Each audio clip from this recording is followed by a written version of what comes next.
আসসালামু আলাইকুম। এখন দেখবেন সংবাদ শিরোনাম।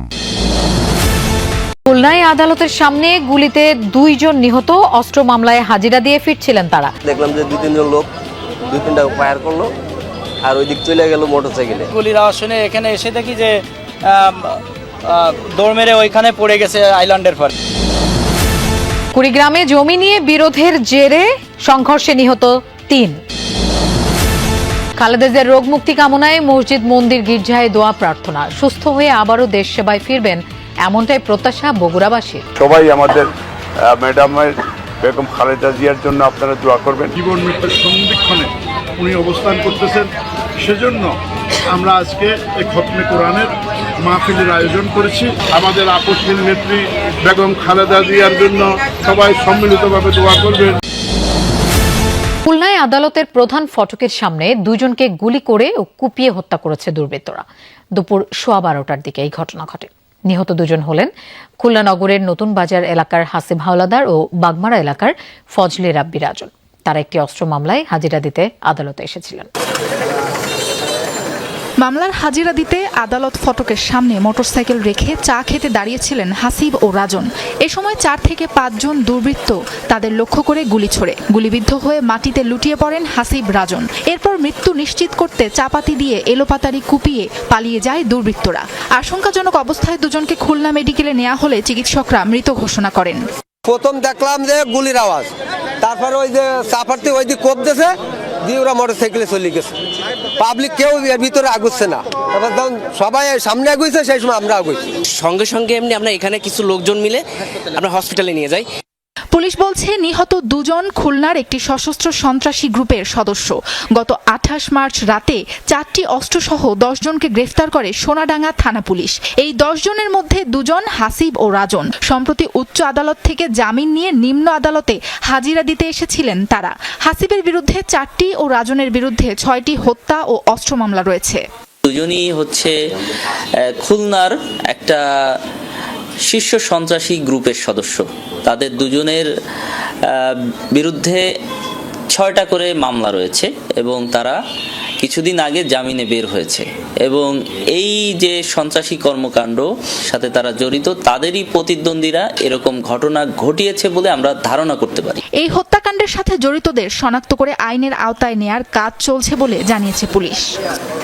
সেনসিটিভ জায়গায় এ ধরনের একটা ঘটনা আসলে হালকাভাবে নেওয়ার কোনো সুযোগ নাই। বিষয়টা আমরা গুরুত্বের সাথেই দেখছি এবং সেই হিসেবেই আমাদের টিম অলরেডি কাজ শুরু করে দিয়েছে। সম্প্রতি ঘরের মধ্যে 2 শিশু ও তাদের নানিকে হত্যা করা হয়। এরপর আদালতের সামনেই জনসম্মুখে 2 জনকে হত্যার ঘটনায় এলাকায় আতঙ্ক ছড়িয়ে পড়েছে। আর আমার ভাই কি করে না করে তা আমি ওই বিষয় নিয়ে জিজ্ঞাসা করি না। সে আমার বড় ভাই, তার মতন সে চলাফেরা করে। বর্তমানে যে খুলনা শহরের যে অবস্থা, আমি মনে করি ভাই এর জন্যে আইন শৃঙ্খলা বাহিনী হলো এর দায়ী। কারণ এই যে খুলনার যে সন্ত্রাস, মাদক, চাঁদাবাজ যারা আছে, এদেরকে আমাদের পুলিশ প্রশাসন দেখো না দেখার বান করতেছে। দ্রুত এসব অপরাধীদের আইনের আওতায় এনে শান্তি ফিরিয়ে আনার তাগিদ নগরবাসীর। মাত্র 16 শতক জমি নিয়ে শরিকদের মধ্যে বিরোধ, আর সেই বিরোধেই প্রাণ গেল 3 জনের। ঘটনাটি ঘটেছে কুড়িগ্রামের নাগেশ্বরী উপজেলায়। আহত 5 জন হাসপাতালে চিকিৎসাধীন। সকালে এক পক্ষ বিরোধপূর্ণ জমির দখল নিতে গেলে বাধে সংঘর্ষ। এই ঘটনা জিজ্ঞাসাবাদের জন্য একজনকে আটক করেছে পুলিশ। জমি নিয়ে বিরোধের জেরে সকালে হঠাৎই উত্তপ্ত হয়ে ওঠে কুড়িগ্রামের নাগেশ্বরী উপজেলার ছিলাখানা গ্রাম।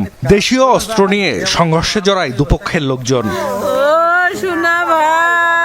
স্থানীয়রা জানায় প্রায় 1 বছর আগে যৌথভাবে 16 শতক জমি কেনেন 2 ভাই মানিকুল্লাহ ও নূর মোহাম্মদ এবং তাদের চাচাতো ভাই আলতাফ হোসেন ও আজিজার রহমান। এরপর জমিটি দখলে নেন মানিক ও নূর। এ নিয়ে শরিকদের মধ্যে দেখা দেয় বিরোধ। কয়েকবার সালিশ বসলেও সমাধান হয়নি। আলতাফ ও আজিজার জমির দখল নিতে গেলে সংঘর্ষ বাধে দুপক্ষের মধ্যে। 16 শতক এটাকে কেন্দ্র করিয়া চাচাতো জ্যাঠাতো ভাই আপন ভাই, এটাকে কেন্দ্র করি আজকে 16 শতকের মধ্যে 4 জন কিনে নিচ্ছে। 4 ভাইয়ে কেনার পরে 2 ভাইয়ে 8 শতক দখল করে নিচ্ছে। দখল করা যায় না, এনে বাড়িতে মারবে, বাড়িতে মারামারি করবে না। সংঘর্ষে ঘটনাস্থলেই মারা যান মানিকুল্লার ছেলে এরশাদুল হক ও খালেদ হোসেনের স্ত্রী কুলসুম বেগম। হাসপাতালে নেয়ার পথে মৃত্যু হয় আলতাফ হোসেনের। আহত কয়েকজন হাসপাতালে চিকিৎসাধীন। শাবল কুসা মেলা কিছু জিনিস দিয়ে বেটার এখানে ঘুরে ঘুরেছে কলজে এখানে হাইছে। এরশাদ আরেকজন কুলসুম মহিলা, আরেকজন মারা গেছে আলতাফ হোসেন। এক পক্ষে দুইজন আর এক পক্ষের একজন। সংঘর্ষে জড়িতদের ধরতে অভিযান চলছে বলে জানিয়েছে পুলিশ। এই ঘটনাকে কেন্দ্র করে আমাদের এখানে এজাহার এখনো পাইনি। আমরা দুই পক্ষের সাথেই কথা বলছি, এজাহার অতি সত্বর আমরা নিয়ে মামলা রুজু করে দেব। আর এই ঘটনাকে কেন্দ্র করে মোফাজ্জল নামে একজন আটক রয়েছে। সংঘর্ষের পর এলাকার পরিস্থিতি থমথমে, মোতায়েন রয়েছে অতিরিক্ত পুলিশ। 4 দিন ধরে নিবিড় পর্যবেক্ষণে সাবেক প্রধানমন্ত্রী বেগম খালেদা জিয়া। শারীরিক অবস্থা স্থিতিশীল হলেও নেই পুরোপুরি সুস্থি। তার রোগমুক্তি কামনায় দেশজুড়ে চলছে দোয়া প্রার্থনা। মসজিদ, মন্দির, গির্জায় একসাথে চলছে তার সুস্থতা কামনা। মানবিকতার জায়গা থেকেই সাধারণ মানুষ আশা করছেন দ্রুত সুস্থ হয়ে ফিরে আসবেন। ভিন্ন পথ, ভিন্ন মত, সবার একটাই প্রত্যাশা খালেদা জিয়ার রোগমুক্তি। শহর থেকে গ্রাম, মসজিদে মিলাদ, মন্দিরে প্রদীপ, ঘরে ঘরে প্রাণ। যন্ত্র ও ফুসফুসে সংক্রমণের কারণে সৃষ্ট জটিলতায় বিএনপি চেয়ারপারসনকে 4 দিন ধরে রাখা হয়েছে নিবিড় পর্যবেক্ষণে। রাজনৈতিক মতপার্থক্য পেছনে ঠেলে সবাই এখন তার সুস্থতার খবরে। কেউ কোরআন খতম দিচ্ছেন, কেউ করছেন মিলাদ মোনাজাত।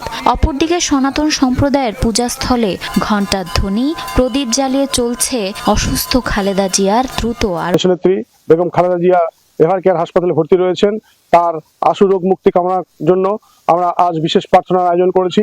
তারা কেউ কেউ বসে বসে নামাজ পড়ছেন, কেউ কেউ কোরআন তেলাওয়াত করছেন। সামাজিক যোগাযোগ মাধ্যমেও চলছে প্রার্থনার ঢেউ। অসংখ্য মানুষের স্ট্যাটাস, ভিডিও বার্তা এবং পোস্টে একটাই আবেদন, খালেদা জিয়া সুস্থ হয়ে আবারও ফিরে আসুক স্বাভাবিক জীবনে। এদেশ থেকে প্যারালয়ে মুক্তি দিয়ে বিদায় দেওয়ার জন্য অনেক চেষ্টা করেছিল, কিন্তু সে জনগণের আমাদের মুখের দিকে তাকিয়ে আমাদের মাতা এদেশ থেকে পালায়নি। সারা বাংলাদেশের মানুষ, 18 কোটি মানুষ আমরা সুখাহত।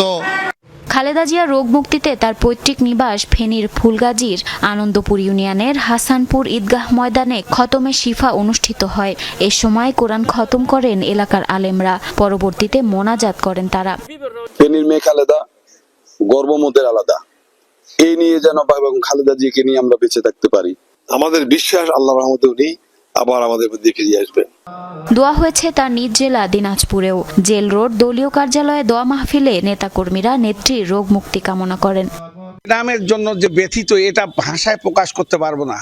এটা চোখের অশ্রু দিয়ে বোঝানো যায় যে একজন নেত্রীকে কতটুকু মানুষ ভালোবাসে। আপনারা দেশ নেত্রী বেগম খালেদা জিয়ার জন্য দোয়া করবেন, তিনি যেন সুস্থ হয়ে দিনাজপুরের মাটিতে নির্বাচন করার যে প্রতিশ্রুতি দিয়েছে সেটা যেন বাস্তবায়ন করতে পারে।